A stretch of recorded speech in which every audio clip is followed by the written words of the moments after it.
Good evening. I'm addressing this video to Senator Akaka, Daniel Akaka of Hawaii.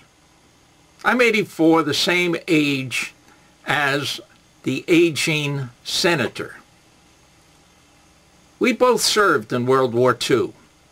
The senator in Hawaii. Me, I was in the Merchant Marine.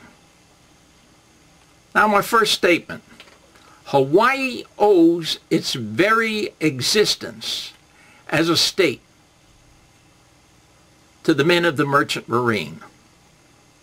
Hawaii owes its existence to the men of the Merchant Marine today. Senator Daniel K. Akaka disparages the services of the Merchant Marine during World War II. Since the first sailing ships arrived in Hawaii in 1778, the food in Hawaii stores, the clothing, the furniture, the things that make life comfortable for Hawaiians, has always come by ship. From sailing ships to steamships, every item not native to Hawaii came by ship. Yes, men of the Merchant Marine, seamen, have kept Hawaii supplied. First it was the English, then the Americans, and Hawaii today, without these seamen, would be islands of coconut palms, mangoes, and pineapples. Hawaii had been 100% dependent upon the ships of the Merchant Marine until the 1930s. Up to that time, every tourist came by ship too.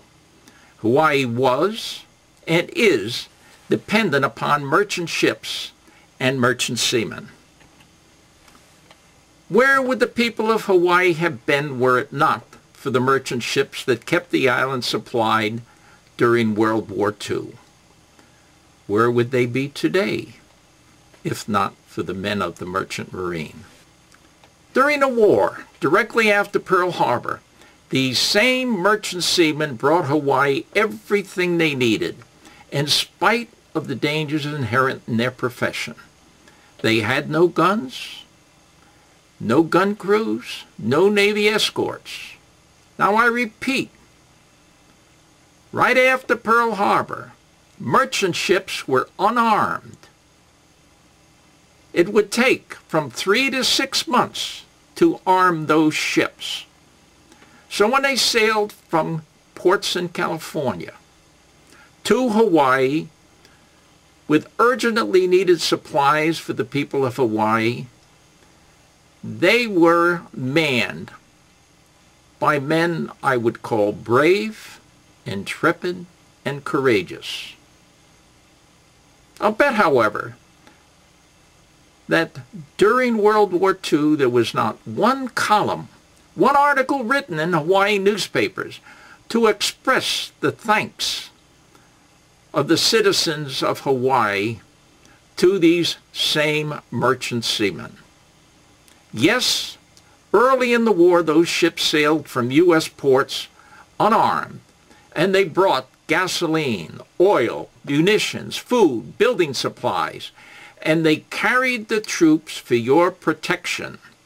And all those men who went into battle in the many islands in the Pacific to bring about the defeat of Japan and eventual victory of the Allies. But still, Senator Daniel Akaka continues his stubborn refusal to allow a bill that would compensate a group of aging American seamen, veterans of World War II, to go onto the floor for a vote by the full Senate. That bill is number S663. Why, Senator Akaka? The question is, why your stubborn refusal? Is it just cantankerous old age? I wouldn't refuse it. Why do you not acknowledge the value of their service?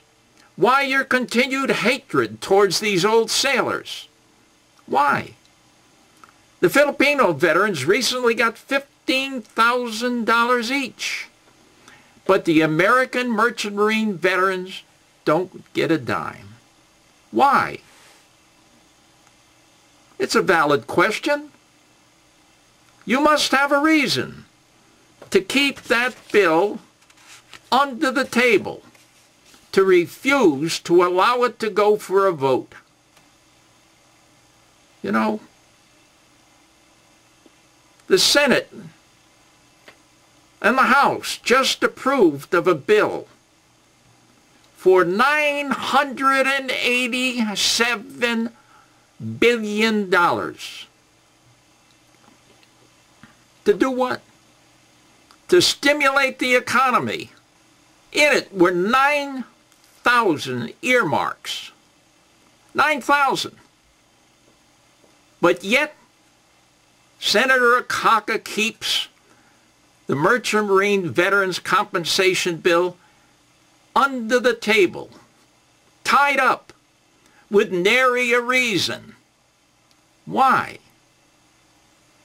That's my question. We served. We did our job. Every single invasion, every single bit of supplies that went overseas during the war was carried by merchant ships.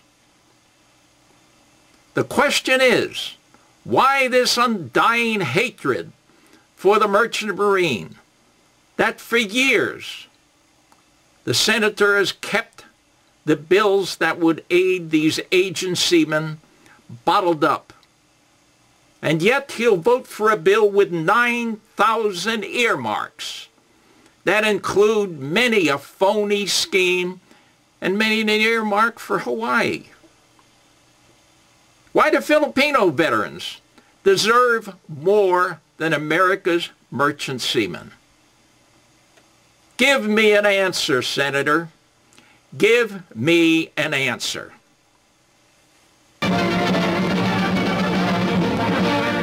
Captain Harry Dreney, Assistant Commandant of the Maritime Service, has voiced an urgent appeal for thousands of Americans to man our ever-growing merchant convoys to far-flung battlefronts, men from 17 to 50. Training is thorough in the best American seafaring tradition.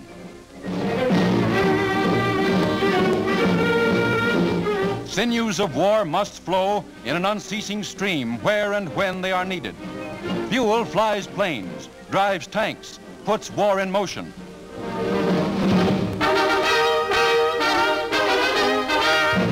But it takes men, thousands of them, to keep America on the high seas. Apply at any Maritime Service office or United States Employment Service. Keep them sailing to victory.